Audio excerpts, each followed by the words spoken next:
नमस्कार। एक सवाल है, क्या सरकार किसी को भी बिना कोई मुकदमा चलाए जेल में डाल सकती है? सुनने में अजीब लगता है ना?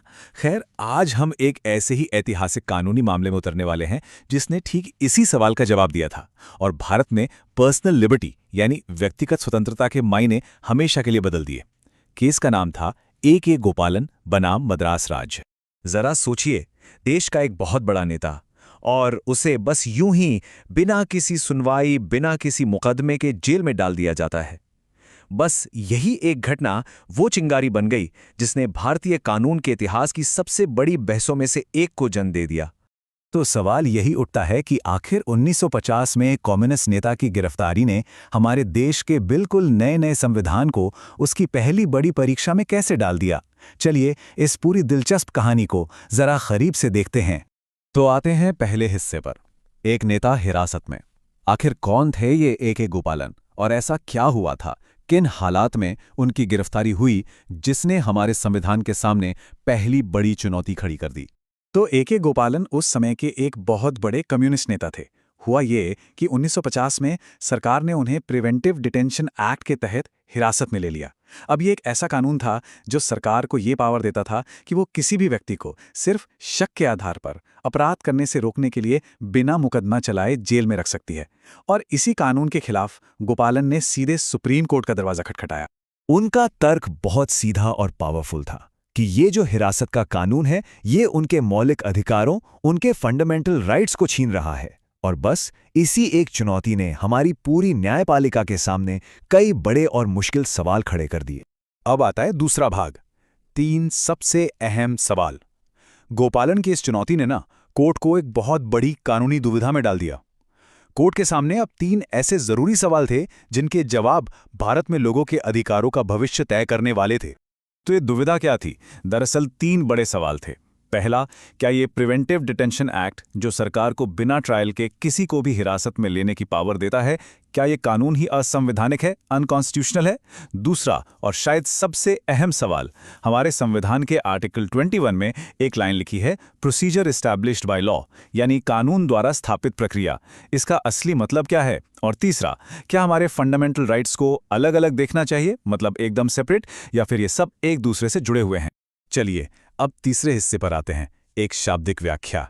इन मुश्किल सवालों का जवाब देते हुए सुप्रीम कोर्ट ने एक रास्ता चुना। उन्होंने संविधान को बहुत ही, कह सकते हैं, शाब्दिक नजरिए से देखने का फैसला किया, एकदम वर्ड फॉर वर्ड। तो चलिए देखते हैं कि इस तरह की व्याख्या का नतीजा क्या निकला। तो उस बड़े सवाल का जवाब क्या मिला? कानून द्वारा स्थापित प्रक्रिया का मतलब क्या है? देखिए, कोर्ट के हिसाब से इसका मतलब बहुत सीधा था। अगर संसद ने एक कानून को वैलिड तरीके से पास कर दिया है तो बस उस कानून में जो प्रोसीजर लिखा है वही काफी है। कोर्ट ये सवाल नहीं करेगी कि वो प्रोसीजर फेयर है, जस्ट है या रीजनेबल है या नहीं। मतलब बस कानून का होना ही अपने आप में काफी था। उसकी नीयत पर सवाल नहीं उठाया जा सकता। और इस एक फैसले ने भारत के कानून को एक बहुत अहम मोड़ पर लाके खड़ा कर दिया। जैसा कि आप देख सकते हैं, कोर्ट ने चुना प्रोसीजर एस्टैब्लिश्ड बाय लॉ का रास्ता, जिसका सीधा मतलब था अगर लॉ बना है तो वो ठीक है। और उन्होंने अमेरिका के ड्यू प्रोसेस ऑफ लॉ वाले कॉन्सेप्ट को रिजेक्ट कर दिया। ड्यू प्रोसेस का सिद्धांत ये कहता है कि कानून का होना ही काफी नहीं, कानून का फेयर और जस्ट होना भी जरूरी है। तो इसे रिजेक्ट करके कोर्ट ने एक तरह से अपनी ही रिव्यू करने की शक्ति को काफी हद तक सीमित कर दिया। अब आते हैं फैसले के दूसरे बड़े हिस्से पर। कोर्ट का मानना था कि हमारे फंडामेंटल राइट्स एकदम अलग अलग हैं। मान लीजिए जैसे वो अलग अलग डिब्बे हों जिनका एक दूसरे से कोई लेना देना नहीं। कोर्ट ने साफ साफ कहा कि आर्टिकल 19 में जो हमें आज़ादी के अधिकार मिले हैं, उनका आर्टिकल 21 में दिए गए जीवन के अधिकार से कोई कनेक्शन नहीं है, दोनों अलग हैं। तो फिर इस पूरे फैसले का निचोड़ क्या निकला? पहली बात, प्रिवेंटिव डिटेंशन एक्ट को वैलिड माना गया। दूसरी बात, गोपालन की हिरासत को कानूनी कहा गया क्योंकि वो कानून द्वारा स्थापित प्रक्रिया के हिसाब से थी।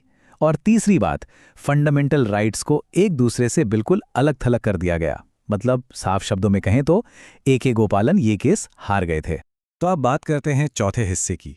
इसका हमारी आज़ादी पर क्या असर पड़ा? देखिए, केस तो ए गोपालन हारे थे, लेकिन इस फैसले का असर सिर्फ एक व्यक्ति पर नहीं बल्कि भारत के हर नागरिक की स्वतंत्रता पर पड़ना था। ये एक ऐसा नजरिया था जिसके परिणाम बहुत दूर तक जाने वाले थे। जैसा कि यहाँ लिखा है, ये आर्टिकल 21 पे आया पहला बड़ा फैसला था। और इसने पर्सनल लिबर्टी यानी व्यक्तिगत स्वतंत्रता के दायरे को बहुत ही ज्यादा सीमित कर दिया था। सच कहें तो ये भारतीय कानून के इतिहास में एक बहुत ही अहम और विवादास्पद मोड़ था, जिसने आने वाले कई दशकों तक हमारे नागरिक अधिकारों को प्रभावित किया। इसका सीधा और सरल मतलब ये था कि जब तक कोई कानून किताबों में मौजूद है, सरकार उसका इस्तेमाल आपकी, हमारी स्वतंत्रता को सीमित करने के लिए कर सकती थी। और अदालतें सिर्फ इसलिए बीच में नहीं आ सकती थीं क्योंकि उन्हें लगता था कि कानून का तरीका गलत या अनफेयर है। एक तरह से कहें तो शक्ति का जो तराजू था वो पूरी तरह से राज्य की तरफ झुक गया था। और अब कहानी का आखिरी हिस्सा, एक बदला हुआ फैसला। लेकिन जैसा कि कहते हैं, न्याय की कहानी कभी एक जगह खत्म नहीं होती। कानून कोई पत्थर की लकीर नहीं है ना? ये समय के साथ बदलता है, विकसित होता है। और गोपालन केस में जो सिद्धांत तय हुआ था, उसे लगभग 3 दशक बाद एक और ऐतिहासिक केस में चुनौती दी गई। ये जो टाइमलाइन है ना, ये कानूनी सोच में आए एक जबरदस्त बदलाव की कहानी बताती है। 1950 में ए.के. गोपालन केस में सुप्रीम कोर्ट ने एक बहुत ही संकीर्ण, एक नैरो व्याख्या अपनाई।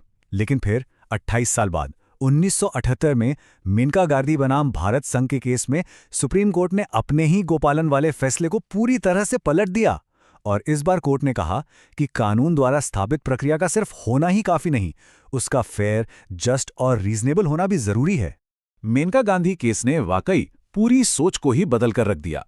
इसने ये तय कर दिया कि हमारे फंडामेंटल राइट्स अलग अलग नहीं हैं, बल्कि वो एक दूसरे से गहराई से जुड़े हुए हैं और एक दूसरे को मजबूती देते हैं। ये हमारे देश में व्यक्तिगत स्वतंत्रता के लिए एक बहुत बड़ी और शानदार जीत थी। और ये पूरी कहानी हमें एक आखिरी सवाल के साथ छोड़ जाती है। जब एक अदालत, खासकर सुप्रीम कोर्ट, अपने ही एक बड़े फैसले को पलट देती है, तो क्या ये उसकी कमजोरी की निशानी है, या फिर ये इस बात का सबूत है कि हमारा न्याय और हमारा संविधान समय के साथ विकसित हो रहा है और यही उसकी सबसे बड़ी ताकत है? इस पर सोचिएगा जरूर।